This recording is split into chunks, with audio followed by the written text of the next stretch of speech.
বিসমিল্লাহির রহমানির রহিম। Hello everyone, আসসালামু আলাইকুম। স্বপ্ন নূরের সংসার থেকে আমি নূর আপনাদেরকে ওয়েলকাম করছি নতুন একটি লাইফস্টাইল ব্লগ ভিডিওতে। বিগত কয়েকটা দিন অসুস্থ থাকার কারণে আপনাদের সাথে কোনো লাইফস্টাইল ভিডিও শেয়ার করতে পারছি না। আশা করি আপনারা আমাকে অনেক অনেক ভালোবাসেন। এই ব্যাপারটা আপনারা আমাকে ক্ষমা সুন্দর দৃষ্টিতে দেখবেন। এটা ছিল শবে বরাতের রাতের একটা ভিডিও। আরফানের আব্বু এবং আরফান আরাফ মসজিদে গেছে। নামাজ শেষে আসার সময় খিচুড়ি দেওয়া হয়েছিল মসজিদ থেকে। তো ওরা দুই ভাই দুইটা খেয়েছে, আর আমার হাজব্যান্ড যেটা পেয়েছে ওটা আমার জন্য রেখে দিয়েছে। সে খাবে না, আমি অনেকবার বলেছে এটা তুমি খাও। তো আমি একটা শসা কেটে নিয়ে আমি খেলাম। আলহামদুলিল্লাহ, এই খিচুড়িগুলো এত মজার হয়, মানে বিরিয়ানির থেকেও আমার মনে হয় এই খিচুড়িগুলো এত মজার হয়। প্রতি বছর এই মসজিদ থেকে খিচুড়ি দেওয়া হয়। তো খিচুড়িগুলা যখন খাচ্ছিলাম তখন অসুস্থতা ফিল করছিলাম, আর আমি শবে বরাতের রাতের থেকে একদমই অসুস্থ হয়ে পড়েছি। যদিও আমাকে দেখলে হয়তোবা চেহারা দেখলে বুঝতে পারবে যে আমি অসুস্থ, কিন্তু আমার কথা শুনলে কেউ বিশ্বাস করবে না যে আমি অসুস্থ কি না। তা আসলে অসুস্থতা আল্লাহ পাকের থেকেই আসে, আর সুস্থতা আল্লাহ পাকের দেওয়া নেওয়ামত। জানি না এই অসুস্থতা আমার কেন আসে বারবার। আমি মনে হয় ঠিকমতো 15টা দিনও ভালো থাকি না। এটা কি আমার উপর বদনজর নাকি কালো জাদু, আমি আসলে ওটা বুঝতে পারছি না। তবে সব কিছুর মালিক উপরওয়ালা, তিনি হয়তো বা ভালো জানেন যে আমার কেন এরকম অসুস্থতা হয়। তো যাই হোক, এখানে খিচুড়ির সাথে একটা মাংস পড়েছিল, এত সফট আর এত মজার ছিল আলহামদুলিল্লাহ। তো এই খিচুড়িগুলো খেয়ে রাতে ঘুমিয়েছিলাম, আর সকালবেলা উঠলাম মানে এক গাধা জ্বর নিয়ে আর ব্যথা নিয়ে আর কি, মানে শরীরের ব্যথা নিয়ে। তো আবার শবে বরাতের রাতে আমার ভাই এসেছিল। যদিও আমার ভাই এই পর্যন্ত 2-3বার এসেছিল। এসে এরকম আরফান আরাফের জন্য এই খাবারগুলো দিয়ে গেছিল। তো এখানে ওদের জন্য একটা চিপস এনেছে, কলা, দুধ সব সময় আমার ভাই নিয়ে আসে আসার সময়। আমার ভিডিওতে আপনারা হয়তোবা অনেক অনেক ব্যাকগ্রাউন্ড শোনেন, নয়েজ শোনেন, যেটা হয়তোবা আমার নিজেরও ভালো লাগে না। তবে আসলে কিছুই করার নেই, আমাকে এভাবেই দিতে হচ্ছে, যেহেতু আমি এখন দিনের বেলা ভিডিও এডিট করি। আর আমি বলা যায় সময় পাই না, আরাফকে নিয়ে দৌড়াদৌড়ি করি। সেই সকাল 7:30 পৌনে 8টায় বের হই, আস্তে আস্তে প্রায় 12টা ফোনে একটা বেজে যায় আর কি।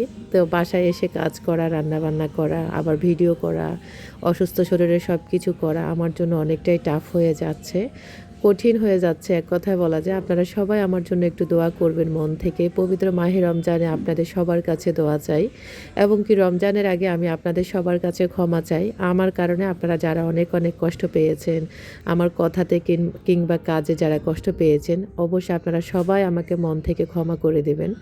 আমি আপনাদের সবার প্রিয় নূর হয়ে থাকতে চাই, আর আমিও সবাইকে ক্ষমা করে দিয়েছি যে আমার সাথে যা কিছু করেছে এই পর্যন্ত, অফলাইনে কিংবা অনলাইনে।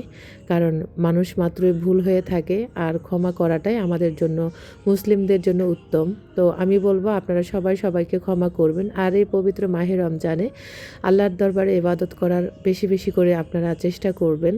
তো রমজান মাস উপলক্ষে কিন্তু আপুরা অসংখ্য ভিডিও দিয়ে দিয়েছে, ঘর পরিষ্কার করা, গোছানো, বাজার সদাইপাতি রেডি করা, যা আমার দ্বারা সম্ভব হয়নি। তা আমি আসলে, আমার হয়তোবা আল্লাহ পাক এভাবে চেয়েছিলেন, যার কারণে আমি কোনো কিছুই আপনাদের সাথে শেয়ার করতে পারিনি। তো বিজনেসটা আসলে করতে হচ্ছে, কারণ আমিও, সবাই চায় সবার জায়গা থেকে 2টা পয়সা রোজগার করার জন্য। তা আমি আসলে কষ্ট করে চেষ্টা করতেছি, জানি না আল্লাহ পাক কী করেন। তো এখন জানালা পরিষ্কার করে নেব। আমার বাসার প্রতিটা জানালায় দেখলাম যে ভালোই ধুলাবালি জমে গেছে। তো এখন এগুলাকে আমি আস্তে আস্তে পরিষ্কার করে নেব। ওই যে আমার একটা বদ অভ্যাস আছে, শরীর যদি একটু ভালো থাকে তখন আর নিজেকে রেস্ট দিতে ভালো লাগে না, তখন ইচ্ছা করে কখন আমি কাজ করব। এত কাজের প্রতি আমার মানে নেশা, যেটা হয়তোবা আপনারা সবাই জানেন। আপনারা সবাই রিকোয়েস্ট করতেছেন আমি যেন লাইফস্টাইল ব্লগ ভিডিও শেয়ার করে থাকি। তো কাজ করছি ঠিকই, ভিডিও করতে ভালো লাগছে না। আপনি দেখবেন আপনার শরীর ভালো লাগলে মনও ভালো লাগবে, আর আপনার শরীর খারাপ হলেও যদি মন ভালো থাকে আপনি সেই কাজগুলো করতে সহজ হবে। যদি মন খারাপ থাকে আপনি একটুও এগোতে পারবেন না। তো জানি না আসলে এগুলা কে বিশ্বাস করেন, তবে আমার সাথে হয়। আমার মানসিক অবস্থা যদি খারাপ থাকে তখন আমি কোনো কিছুই করতে সাহস এবং শক্তি কোনোটাই পাই না। তো এদিক দিয়ে বাইরে এত ধুলাবালি, টিনটা হয়তোবা বাইরে যে টিনটা দেখতে পেলেন ওইটার কালার ছিল সবুজ কালার, আর এটা এখন পুরোই ধুলাবালির কালার হয়ে গেছে, মানে টিনটা দেখাই যাচ্ছে না। এত বেশি ধুলাবালি জমে, তো আমি যদিও এই জানালাটা লাগাই রাখি সব সময়, এরপরও ধুলাবালি আছে, তো মোটামুটি আছে এটাতে। এটা আজকে পরিষ্কার করে নিয়েছি, আর আজকে কিন্তু পুরো বেডরুম পরিষ্কার করেছি একদম মনের মতো করে। আর বেশ কয়েকদিন অসুস্থ থাকার কারণে আমার ঘরের এত অবস্থা খারাপ, যেটা হয়তো বা চিন্তা করেছি নিজে নিজে যে আমার অবর্তমানে কিন্তু এই পরিষ্কার এগুলা কেউ না কেউ করবে, অল্প স্বল্প হলেও করবে। তবে আমি কেন জানি এগুলার উপরে এত বেশি ঝুঁকে পড়ি যে আমাকে এগুলো করতেই হবে, মানে শরীর খারাপ নিয়েও হলেও করতে হয়, কিছুই করার নেই। এটা আসলে আমি মন থেকে মনে হয় মানতে পারি না। এই কয়েকটা দিন কিন্তু ঘরের যা তা একটা অবস্থা ছিল, আর এখনও সুস্থতা ফিল করি না। একটু ফিল করলে আবার দেখা গেছে অসুস্থ হয়ে পড়ি। তো আপনাদের সবাইকে আবারও বলবো, আমার জন্য আপনারা একটু দোয়া করবেন, মোনাজাতে খাস দিলে আমার জন্য দোয়া করবেন। তো জানালা এত অপরিষ্কার, মানে যেখানে আমার দেখতেই ভাল লাগছে না। আর আমি আসলে পর্দাগুলোও ধুইতে পারতেছি না। মানে ঘরের যে পরিষ্কারের কাজগুলো আছে ওগুলো একদম মনের মতো করে করতে পারছি না। তবে আজকে বেডরুমটাকে মনের মতো করে পরিষ্কার করে নিয়েছি। আর এত ধুলাবালি, মানে এই রুমটা আমি পুরোটা খাটের নিচ ঝাড়ু দিয়েছি, তারপরে হচ্ছে খাটের পিছনে যে জানালা ছিল সেটাও পরিষ্কার করে নিয়েছি।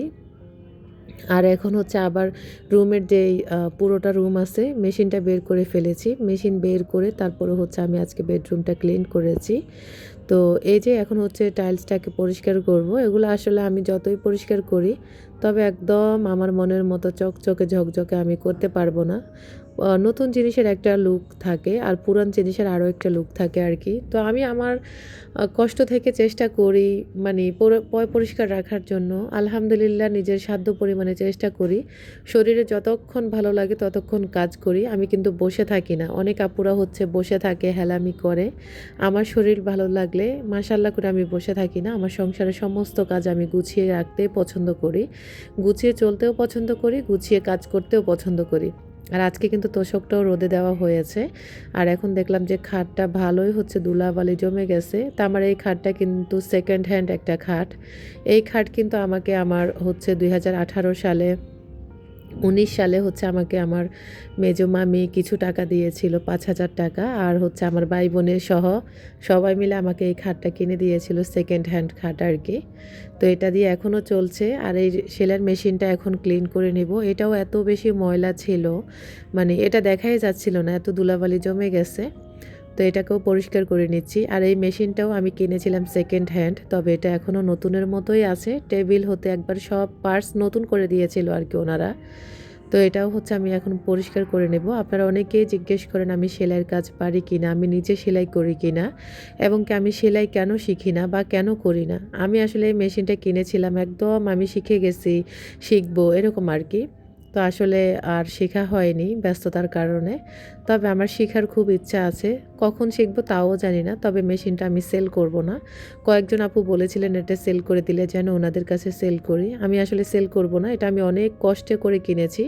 আমার একান্ত নিজের টাকা দিয়ে কষ্ট করে আমি কিন্তু এই মেশিনটা কিনেছি শুধুমাত্র সেলাই শেখার আশায়, কিন্তু সেটাও করতে পারিনি।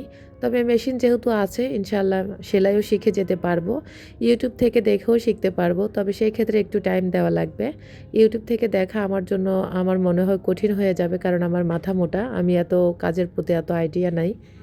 বা চিকন যে কাজগুলো আছে সেগুলো আমি খুব কম পারি আর কি, এক কথায় বলা যায়। আমি যেই মানুষটা একটা কাঁথাও সেলাই করতে পারি না। তো শুধু ঘর গোছানোর মধ্যে আমি এক্সপার্ট আছি, আর রান্না বান্নাতে যাই আছি আলহামদুলিল্লাহ। এই আর কি আমার আজকের ভিডিওর কথা এবং কাজ যদি আপনার একটু হলেও ভালো লেগে থাকে, তাহলে রিকোয়েস্ট রইল একটি লাইক দিয়ে আমার ভিডিওটা কন্টিনিউ করুন। এখনও যদি আমার চ্যানেলটিকে সাবস্ক্রাইব করে না থাকেন, তাহলে প্লিজ সাবস্ক্রাইব করে আমার পরিবারের একজন বন্ধু হয়ে থেকে যেতে পারেন। আর হ্যাঁ, অবশ্যই পাশে থাকা অল অপশনটা অন করে রাখবেন। আমি যখনই ভিডিও আপলোড করব নোটিফিকেশন পৌঁছে যাবে আপনার কাছে, আপনি আপনার সময় মতো আমার ভিডিওগুলো দেখে নিতে পারবেন। যারা শুরু থেকে এভাবে আমাকে সাপোর্ট দিচ্ছেন তাদের প্রতি রইল অনেক অনেক দোয়া, সেই সাথে অনেক বেশি কৃতজ্ঞতা। আজকে বেডরুমের সব কিছু ক্লিন করেছি, কিন্তু পর্দাগুলো এখনও ধুইতে পারিনি। ঘরের অনেক অনেক কাজ বাকি আছে। আমার অসুস্থতায় আমাকে থামিয়ে দিয়েছিল, আমি আর কোনো কাজ করতেও পারিনি, আপনাদের সাথে শেয়ারও করতে পারিনি। পর্দাগুলো ধোয়ার খুব ইচ্ছা আছে, তবে এই কয়দিন অসুস্থ হওয়ার পরে একটু মনে হয় ওয়েটটা কমে গেছে। আলহামদুলিল্লাহ আমি খুশি। তবে আমার ওয়েট কমলে মুখ পুরো শুকিয়ে যায়, আর মুখ শুকালে আমাকে দেখতে একটুও ভালো লাগে না। আমার ইচ্ছা আমার মুখটা না শুকিয়ে পুরো শরীরটা শুকিয়ে যাক, ওইটা আমার কাছে ভালো লাগে। তো যাই হোক, সবার কাছে আবারও দোয়া চাইবো। আমি অনেক অনেক অসুস্থ, কেন এত অসুস্থ হই তাও আল্লাহ পাকই ভালো জানেন আর কি। তো এদিক দিয়ে হচ্ছে সমস্ত কম্বলও কিন্তু আমি রোদে দিয়েছিলাম, আর রোদের থেকে এনে এগুলো এখন আমি ভাঁজ করে রেখে দিয়েছি। আজকে কিন্তু আর বেডরুম গোছানো আপনাদের সাথে শেয়ার করতে পারিনি, কারণ এই তোষকগুলো আনতে আনতে প্রায় সন্ধ্যার পরে হয়ে গেছে। যেহেতু শরীর খারাপ, এই জন্য আর চাপ দিয়ে বেশি একটা কাজ করছি না। আর এটাও হচ্ছে আরও একটা দিনের ভিডিও করা ছিল, তো ওটার সাথে এটা অ্যাড করে দিয়েছি। ক্ষীরা আর টমেটো এভাবে কে কে খেয়েছেন? এই খাবারটা কিন্তু আমার নানা খেত ছোটোবেলায়, আমি দেখতাম। লবণ আর হচ্ছে মরিচের গুঁড়া দিয়ে ক্ষীরা এবং কি টমেটো দিয়ে এরকম স্লাইস করে করে কেটে উনি হচ্ছে খেত। তা আমারও ভালো লাগে খেতে, যদিও ওদের জন্যই করেছিলাম, কিন্তু ওরা খায়নি, আমি খেয়েছিলাম আর কি। তো এটা গরমের ভিতরে খেতে ভালোই লাগে। আর এখন তো শীতকাল, আর আমার তো যে একটা ঠান্ডার সমস্যা, জানি না এই ঠান্ডা থেকে আল্লাহ আমাকে কবে মুক্তি দিবেন। তো এখানে হচ্ছে এখন ডিম ভুনা করে নেব। আর যেহেতু এখন অসুস্থ, তেমন একটা ভারী রান্নাও করতে পারি না, সিম্পল যেভাবে করে খাওয়া যায় আর কি। তো এই অসুস্থতার ভিতরে সমস্ত কাজই আমার হাজব্যান্ডই করে দিত। আমি কোনো রকমে 2-4টা ভাত রান্না করতাম, তরকারি রান্না করতাম, ভাত রান্না করতাম আর কি। ওই তরকারি একদিন রান্না করলে দেখা গেছে 2 দিন 3 দিনও থাকতো ওগুলা। আর কোনো রকমে 2টা ভাত রান্না করে খেয়েছি। আল্লাহ পাক ওইভাবে হচ্ছে নিয়েছে, আলহামদুলিল্লাহ, আল্লাহর কাছে শুকরিয়া। মানুষের আসলে চলার পথে আমি বলবো সবচেয়ে বড় সম্পদ হচ্ছে তার শারীরিক সুস্থতা। সুস্থতা হচ্ছে আল্লাহ পাকের থেকে বড় নেয়ামত। আমি মনে করবো এটার মতো বড় সম্পদ আপনার বাস্তব জীবন আর কিছুই হতে পারে না। তা আমি এত অসুস্থ কেন হই, আপনাদের যদি কারো কোনো সাজেস্ট থাকে কোনো কিছু, অবশ্যই আমাকে কমেন্ট করে যাবেন। আপনাদের কমেন্ট পড়তে আমার খুব ভালো লাগে। তবে গত 2-3টা ভিডিওর কমেন্টের রিপ্লাই আমি করতে পারিনি, আপনাদের কাছে আন্তরিকভাবে দুঃখিত। ইনশাআল্লাহ আমি সময় করে আপনাদের সবার কমেন্টের রিপ্লাই করব। আমি কমেন্টের রিপ্লাই করতে না পারলে আমার নিজেরই খারাপ লাগে।